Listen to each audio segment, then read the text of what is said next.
जय हिंद साथियों, हम लोग राकेश यादव सर का एसएससी बुक का सॉल्यूशन कर रहे हैं जिसमें प्रॉफिट एंड लॉस का टाइप 2 करने वाले हैं। इससे पहले हम लोग टाइप 1 कर लिए हैं जिसका लिंक डिस्क्रिप्शन में आपको मिल जाएगा।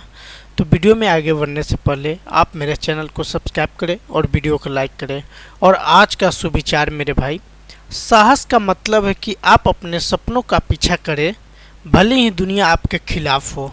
साहस का मतलब आप अपने सपनों का पीछा करें भले ही दुनिया आपके खिलाफ हो। तो इसी के साथ हम लोग टाइप 2 का सवाल नंबर 1 करते हैं। एक फैक्ट्री मालिक अपने द्वारा निर्मित उत्पाद पर 12% कमाता है।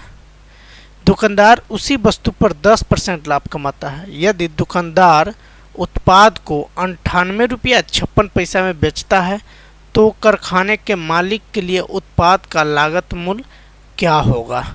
सवाल 1 आता, a factory owner earns 12% on the product manufactured by him.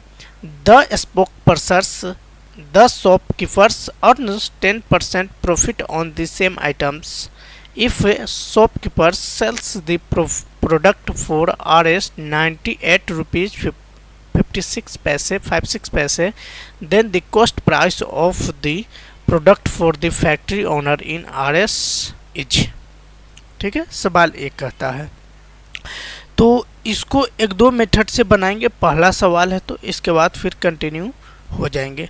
तो चलिए, मान लीजिए मालिक ओनर जो है उसने 100 रुपया अपना खर्च किया था प्रोडक्ट बनाने में। तो x अब इस पर जो है निर्मित उत्पाद को 12% कमाता है, मतलब 112 में बेचता है। 112% का मतलब 112/100। फिर जो शॉपकीपर है वो 10% प्रॉफिट कमाता है, मतलब 100 का 10 110 और बटे इसको भी 100 रुपया कर लो। तब जो है दुकानदार 98 रुपया 56 पैसा में बेचता है। 98 रुपया 56 पैसा में बेचता है। ठीक है, तो एक छोटा सा प्रयास ये करना है कि दशमलव ना रहे।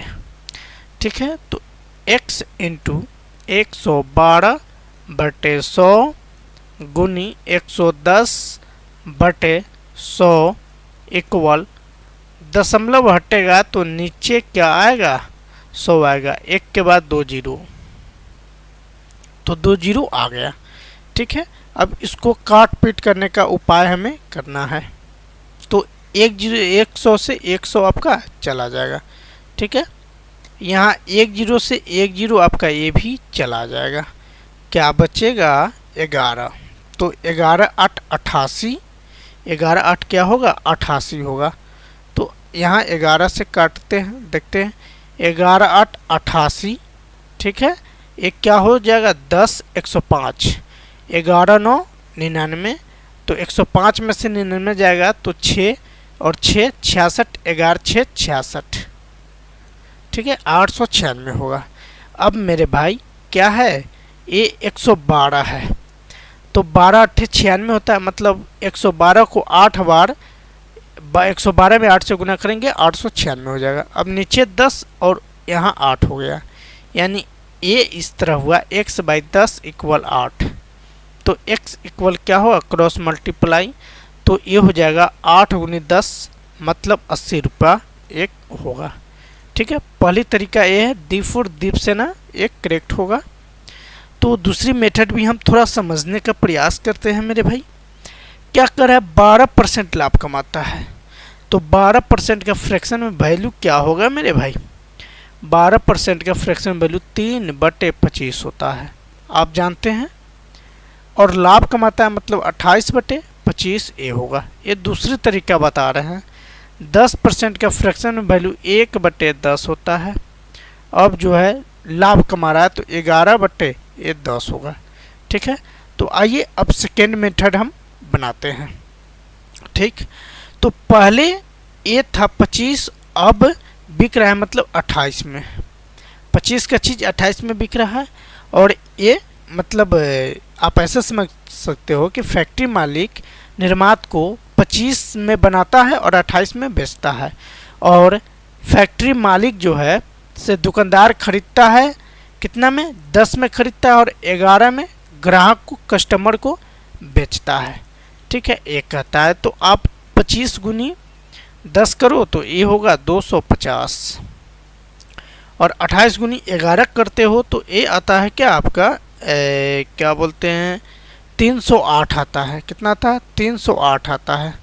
तो आप इसको छोटा कर लो, तो छोटा करोगे तो 2 से अगर ये जाता है तो 125 बार में जाता है। ठीक है, और ये 2 से जाता है तो 154 बार में जाता है। ये 154 यूनिट का वैल्यू जो है दे रखा है, कितना दे रखा है मेरे भाई, 154 यूनिट का वैल्यू दे रखा है 98 रुपया 56 पैसा। ये आपको पता होनी चाहिए। तो चलिए, 1 यूनिट का तो 98, 56 और बट्टे में 154 कर लो और गुनी 100 कर लो आप, इस तरह का। ठीक है, तो जब इसको आप काट पीट करोगे मेरे भाई, इसको जब आप काट पीट, आप ऐसे रहने दो। अब जो है थोड़ा सिंप्लीफाई करना आसान हो, ये मेरा मकसद है। तो 125 का 1 यूनिट का इतना, तो 125 यूनिट का क्या होगा, तो मेरे भाई 98, 56 बटे 154 गुनी 100 और गुनी 125 कर लो। सही है, अब इसको काट पीट करेंगे। ठीक है, तो काट पीट जब करते हैं तो 25 चौका 25 चक 100, 25 पच्चे 125 ये होगा। ठीक है, अब आइए इसको और थोड़ा सा छोटा करते हैं। 4 से इसको करते हैं, 4 दूना 8, 18, 4 चौका 16, तो 2 25 हो जाएगा, तो 6 चौका 24 और 4 चौका 16 ये हुआ 24 64।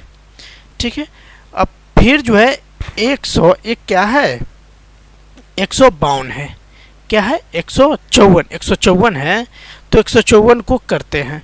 ठीक है, तो कितना है 21 24 64 है, 24 64 बटे 24 64 भागा 154 करो। ठीक है, तो ये आपका 16 बार में कट जाएगा। अभी और आप इसको छोटा कर सकते हो, कोई दिक्कत नहीं है। 16 पचे 80। तो आपको जो मेथड इजी लगता है वो मेथड आप कर सकते हो। एक में कैलकुलेशन थोड़ा करना पड़ेगा, एक में कैलकुलेशन नहीं करना पड़ेगा। तो आइए 2 नंबर सवाल को देखते हैं। 2 नंबर सवाल कहता है मेरे भाई, ए बी को 20% लाभ पर कोई घड़ी बेचता है, बी इसे सी को 30% के लाभ पर बेचता है। ए बी को 20% लाभ पर बेचता है, बी सी को 30% लाभ पर बेचता है, सी इसे डी को 10% की हानि पर बेचता है। यदि बी का लाभ ए की तुलना में 80 रुपया अधिक है तो डी इसे कितना में खरीदता है। सवाल ए कहता है। ठीक है, तो पहले ए बी को तो 20% लाभ होता है, तो 20% का फ्रैक्शन में वैल्यू क्या होता है इसको लिखेंगे, 1/5 होता है। ठीक है, अब चूंकि लाभ कमा रहा है तो ए हो जाएगा आपका 6/5।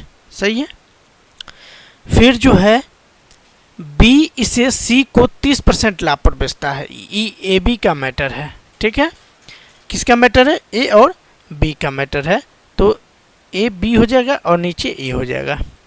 अब फिर है बी इसे सी को 30% के लाभ पर बेचता है।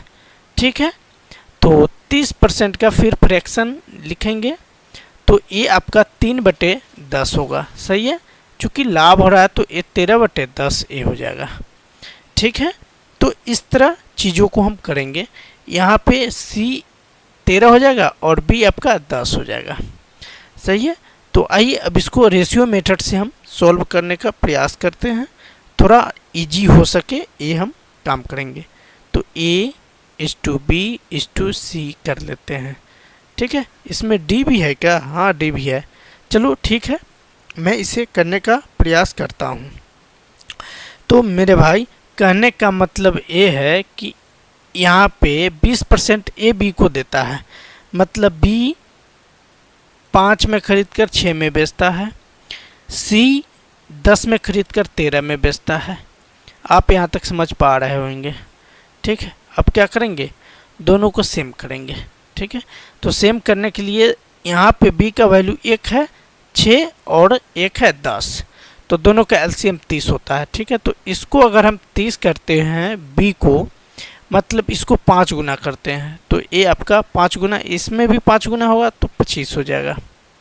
ठीक है, ये अगर 10 है, यहाँ 3 गुना 30 किए हैं तो ए भी 3 गुना होगा, मतलब 13 गुना 3 39 होगा। आप समझ पा रहे हैं? ठीक, अब आगे का स्टेटमेंट देखना है हमें।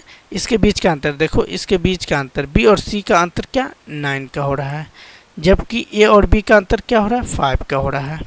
ठीक है, ए और बी का अंतर क्या हो रहा है 5 का हो रहा है। यहाँ पे कहता है यदि बी का लाभ ए की तुलना में 80 रुपये अधिक है, यदि बी का लाभ ए की तुलना में 80 रुपये अधिक है। ठीक है, सवाल ये कहता है तो ए का लाभ 5 है और बी का लाभ 9 है, तो इसके बीच का अंतर देखेंगे। आप ऐसे लिख सकते हो ए और बी, अब यहाँ से लिख सकते हो केवल लाभ का, तो ए का लाभ यहाँ है 5 तो 5, बी का लाभ यहाँ क्या है 9 है तो 9 लिखो। ठीक है, अब इसके बीच का अंतर देखो तो 4 का सिंपलेस्ट अंतर हो जा रहा है, जबकि इसका अंतर दे रखा है ए का लाभ बी का लाभ ए की तुलना में 80 रुपया अधिक है, तो आप 80, तो 4 यूनिट का वैल्यू 80, तो 1 यूनिट का वैल्यू क्या होगा 20 रुपया होगा। आप समझ पा रहे होंगे? ठीक, तो ए का लाभ 1 यूनिट का मान 20 हो गया, तो सी मतलब सी कितना है 39 यूनिट है, सी क्या है 39 यूनिट है, तो 39 यूनिट का क्या होगा मेरे भाई 39 गुनी 20, मतलब 39 दूनी 2 78, यानी 780 रुपया जो किसका सी का ये हो जाएगा। ठीक है, अब कहता है क्या डी इसे कितने में खरीदेगा, डी इसे कितने में खरीदेगा, तो ये जो 780 रुपया आया ये किसका हुआ सीपी ए हुआ, तो डी का एसपी होगा। ठीक है, तो डी का एसपी हम करेंगे, डी का क्या करेंगे एसपी करेंगे, तो डी का हम एसपी कर लेते हैं। लिखते हैं यहाँ पे SP of D, SP of D, तो क्या आया 780 आया, 780 गुनी, अब यहाँ पे सी इसे डी को 10% हानि पे बेचता है, मतलब 90% पे बेच रहा है, तो 90/100 कर लो, 1 0 से 1 0, 1 0 से 1 0 चला जाएगा, 78 नामा 702 होता है। कितना होता है 78 नामा 702 होता है, जो करेक्ट आंसर देवसेना होगा। यह मेंस का सवाल था, तो मेंस का सवाल थोड़ा सा बड़ा होता ही है, लेकिन बार बार आप प्रैक्टिस करोगे, जैसे ए हम 20% लिख रहे हैं, आप इसको सवाल में ही कर सकते हो, और यहाँ पे इसको निकाल कर यहाँ से करके ये डायरेक्ट आप कर सकते हो, कोई ज़्यादा नहीं है, आप 5-10 सेकंड में सॉल्व कर सकते हो। हमें बताना है तो थोड़ा हम समय ले रहे हैं। ठीक, 3 नंबर सवाल को देखते हैं। ए एक साइकिल बी को 20% के लाभ पर बेचता है। ठीक है, तो 20% का फ्रैक्शन वैल्यू क्या होगा 1/5 होगा, लाभ हो रहा है तो 6/5 हो जाएगा। 25% की हानि पर बी उसे सी को 25% हानि पर बेचता है, 25% का फ्रैक्शन वैल्यू 1/4, हानि हो रहा है मतलब ये होगा 3/4। ये समझ पा रहे हैं? चलिए ए बी और सी कर लेते हैं। ठीक है, तो ए एक साइकिल बी को 20% लाभ पर बेचता है, मतलब 5 के बजाय 6 में बेचता है। ये समझ पा रहे हैं? फिर आगे कहता है बी इसे सी को 25% की हानि पर बेचता है, मतलब 4 में खरीद कर 3 में बेच दे रहा है। ठीक है, अब जो है बराबर कर लेंगे, इसको कंपेयर कर लेंगे, तो देखो ए 6 है ए 4 है, तो इसको 12 करेंगे, एलसीएम कितना 12 होगा, तो इसको 12 किए, जब इसको 12 किए तो इसको 6 को 2 गुना किए, तो 5 को भी 2 गुना करेंगे, 5 को भी क्या करेंगे 2 गुना करेंगे, तो 10 हो जाएगा। ठीक है, और ए 4 था ए 12 हुआ, मतलब 3 गुना हुआ, तो ए भी 9 को 3 बार गुना कर लेंगे, 3 गुना 3, तो एक क्या हो जाएगा 9 हो जाएगा। ठीक है, तो यहाँ पे कहता है यदि सी ने वह साइकिल P रुपया में खरीदा हो तो ए के लिए उसकी लागत क्या थी, सवाल ये कहता है। तो 9 यूनिट का वैल्यू दे रखा है P। ठीक है, तो 1 यूनिट का क्या वैल्यू होगा P/9A होगा। ठीक है, तो अब ए के लिए ए क्या है 10 यूनिट है हमारा, तो 10 यूनिट का 1 यूनिट का वैल्यू P/9, तो 10 यूनिट का वैल्यू 10 गुनी P और बट्टा में 9 ए, तो 10 P/9 कोई होगा तो करेक्ट आंसर होगा कौन सा है 3-4 देवसेना। ये भी मेंस का ही सवाल था, इजीएस्ट था, बहुत बढ़िया था। तो 4 नंबर सवाल देखते हैं मेरे भाई। 4 नंबर सवाल कहता है ए ने लागत मूल्य का 1/5 भाग लाभ कमाते हुए एक वस्तु बी को बेच दी। ए कितना लाभ कमाया? 1/5 भाग लाभ कमाया। ठीक है, तो इसको लाभ कमाने का मतलब एक जोड़ देंगे, 5 + 1 6, तो 6/5। ठीक है, तो ए और बी का कंपेयर यहाँ पे हो गया 5 के बदले 6 में। ठीक है, फिर आगे कहता है बी ने 20% लाभ कमाते हुए सी को बेचा। अब 20% का फ्रैक्शन वैल्यू मैं आपसे पूछूं तो 1/5 बोलोगे। ओके रिपोर्ट, तो लाभ कमा रहा है मतलब 6/5। अब बी और सी भी यहाँ आ गया, मतलब बी यहाँ पे 5 है और सी यहाँ पे 6 है। सही है, यहाँ तक में कोई दिक्कत नहीं। आगे फिर कहता है यदि सी ने इसे डी को 600 रुपये में बेच दिया, जिससे उसके लागत मूल्य का 1/6 भाग हानि हुआ। क्या हुआ मेरे भाई? हानि हुआ। मतलब 1/6 है तो हानि होगा, तो ये 5/6 हो जाएगा। आप समझ पा रहे हैं? Okay report. तो एक और नाम आ गया यहाँ पे, डी जुड़ गया। ठीक है, तो यहाँ पे डी के लिए क्या लिखेंगे? सी 6 में खरीद कर 5 में बेच दिया, ये है। ठीक है, अब इसको जो है ऐसे, ये तो बनेगा बहुत लंबा चौड़ा, लेकिन हमने इसको क्या किया है? शॉर्ट किया है, ताकि आपको बेहतरीन तरीक़ा से और अच्छा से समझ में आए। और रेशियो मेथड है, केवल क्या हमें थोड़ा टफ लगेगा इसको कंपेयर करना, इसको समान करना थोड़ा सा टफ है, बाकी कुछ नहीं है। अब देख पा रहे हैं आप, यहाँ पे क्या है? 6 है और यहाँ पे 5 है। यहाँ पे 6 है, यहाँ पे 5 है। मतलब ये कि इसको एलसीएम 6 और 5 का 30 होता है, तो 30 बनाने के लिए इसमें कितना से गुना करेंगे? 5 से गुना करेंगे, तो ये आपका 30 हो जाएगा। और इसमें 6 से गुना कर लेंगे। ठीक है, तो ये आपका 36 होगा, तो ये 6 गुना हो जाएगा, तो इसमें भी 6 से कर लेंगे। अब क्या करेंगे? सबको इक्वल कर लेंगे, तो 5 × 5 करेंगे तो मेरे भाई 25 होगा। ठीक है, अब ये आपका ये 6×5 = 30 और 6×5 = 30, यानी ये आपका बी जो है 30 हो गया। ये 6 × 6 = 36 और 6 × 6 = 36, मतलब सी भी आपका क्या? 36 हुआ। और 6 × 5 करेंगे तो डी आपका कितना होगा? 25 होगा। ये सबसे आसान मेथड था मेरे भाई। बाकी तो ऐसे बनाने के लिए बहुत, लेकिन कम समय में अधिक काम हो, इसलिए इस मेथड को मैं बनाया हूँ। ठीक है, अब इसमें कह रहा है सी ने इसे डी को 600 में बेच दिया। सी ने डी को 600 रुपया में, 6×5 यहाँ 30 होगा मेरे भाई, सॉरी 30 होगा। तो यहाँ पे सी ने डी को 600 रुपया में बेच दिया, तो इसके बीच का आप देखो 30 यूनिट का वैल्यू दे रखा है, क्या? 600 रुपया दे रखा है, तो 1 यूनिट का वैल्यू क्या होगा? 20 होगा। कितना होगा? 20 होगा। 30 में 20 से गुना करेंगे, 600 इजीएस्ट आ जाएगा। तो वही कहता है, तो ए का क्रय मूल्य क्या है? ए का क्रय मूल्य आपका क्या है? ये नया क्रय मूल्य है 25, तो 1 यूनिट का वैल्यू कितना? 20, तो 25 यूनिट का वैल्यू क्या होगा मेरे भाई? 20 × 25 कर लो, तो ए 25 दूना 50 यानी 500 होगा। जो कौन सा ऑप्शन होगा? B4 बाहुबली करेक्ट होगा। ठीक है, आई होप आपको बहुत अच्छा से समझ में आया होगा। तो आइए अब जो है सवाल नंबर 5 को देखते हैं। एक बिक्री योग्य वस्तु क्रमशः 3 विक्रेताओं के हाथ हो जाती है। ठीक है, मतलब कोई भी बिकने वाला वस्तु है वो विक्रेता के हाथों में जाती है। प्रत्येक विक्रेता पर 25% लाभ कमाते हैं।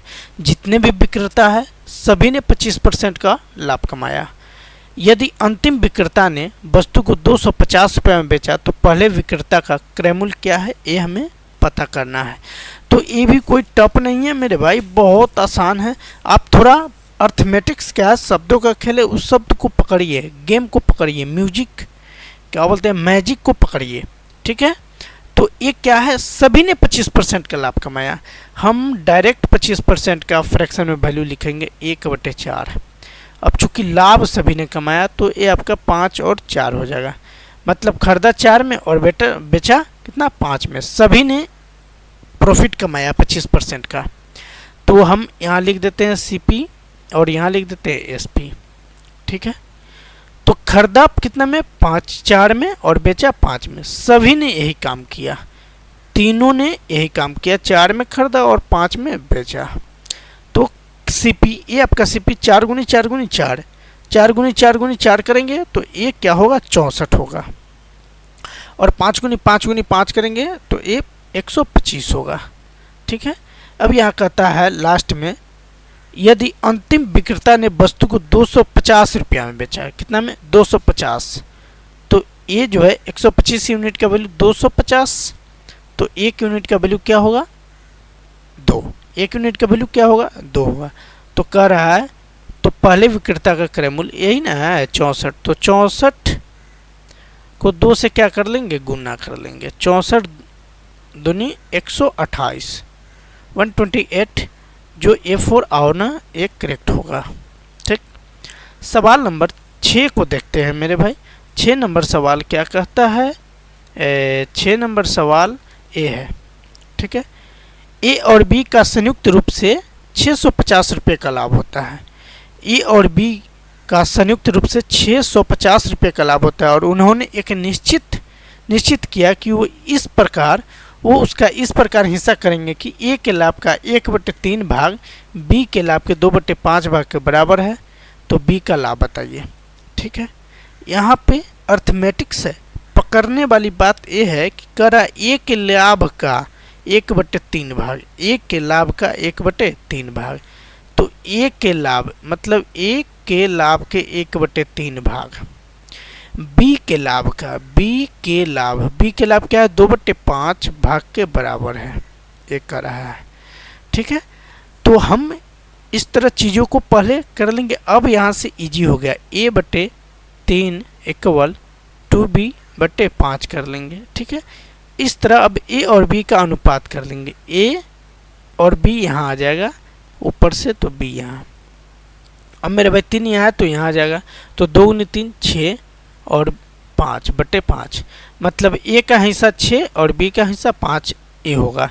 जबकि ए और बी का ए दे रखा है संयुक्त रूप से 1650, तो यहाँ पे ए प्लस बी करते हैं मेरे भाई, तो 6 + 5 11 होता है, क्या होता है 11, जबकि 11 यूनिट का वैल्यू दे रखा है 1650, सही है।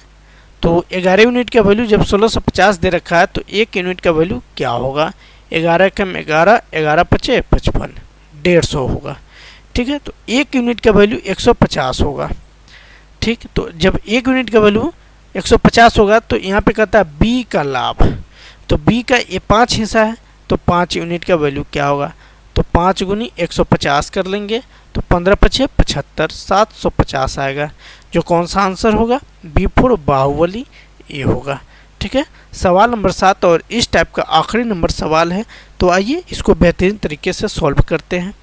करा ए बी को 12% हानि पर घड़ी बेचा, बी व घड़ी सी को 12.5% लाभ पर घड़ी बेच दिया। यदि ए उस कीमत पर घड़ी बेचता है जिस कीमत पर सी ने घड़ी खरीदी, तो ए को हुए लाभ या हानि बताना है, ठीक है। तो 12% की हानि हुआ, मतलब ए और बी है, ठीक है।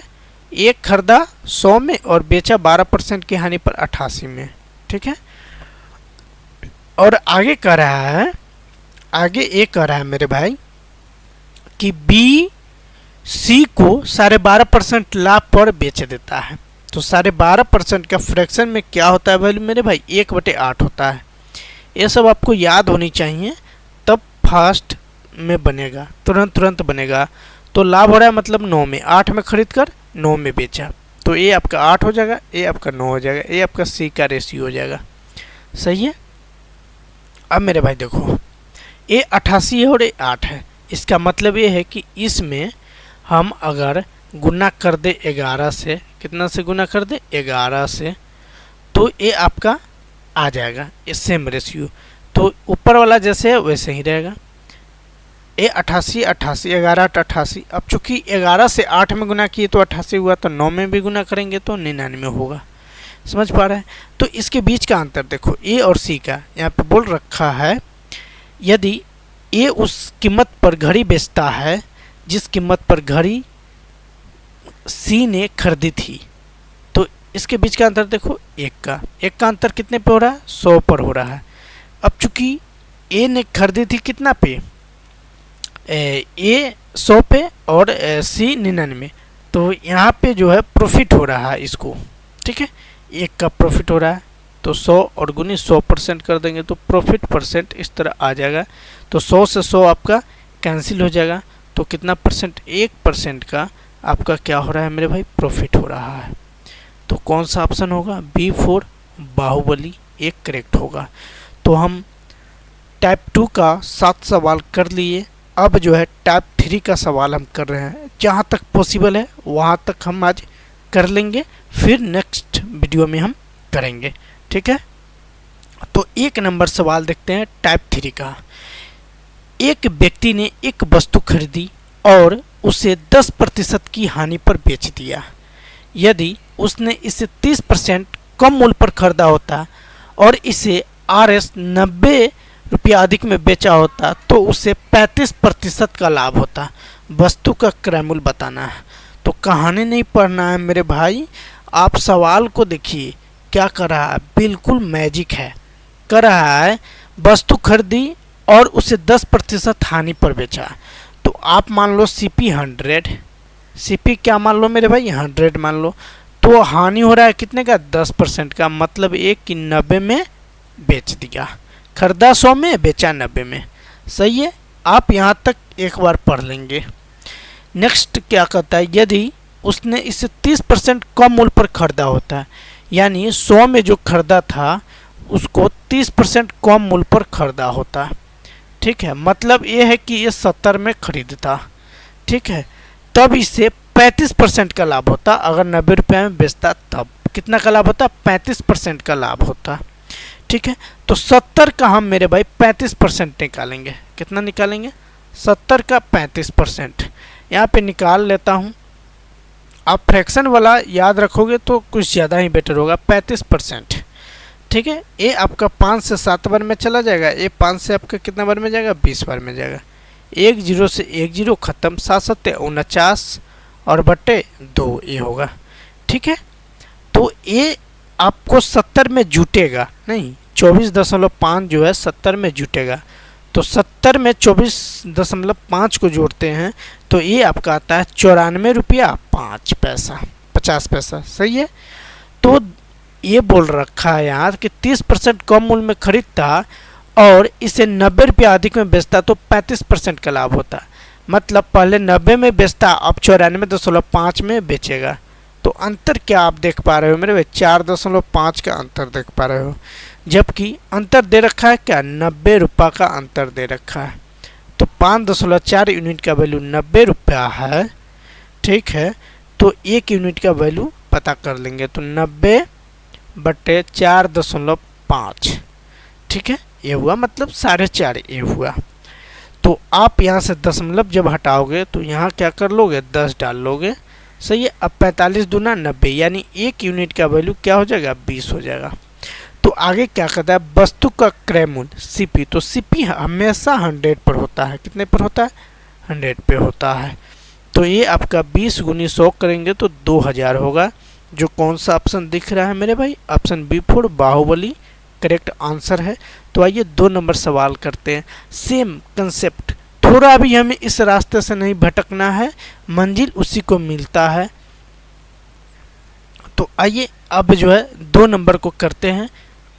2 नंबर सवाल है, एक व्यक्ति ने किसी एक वस्तु को 4% की हानि पर बेचता है, मतलब CP आपका 100 है तो बेच रहा है कितना में, 96 में बेच रहा है। आप समझ पा रहे हैं ना, 4% की हानि मतलब 96, सही है, कोई दिक्कत नहीं है। आगे फिर कुछ कहता है, इसको हम देख लेते हैं मेरे भाई। आगे क्या है, 4% की हानि पर बेचता है, यदि उसने इसे 1% के लाभ पर बेचा होता तो उससे इतना का फायदा है। तो इसको SP1 कर लो और इसको SP2 कर लो।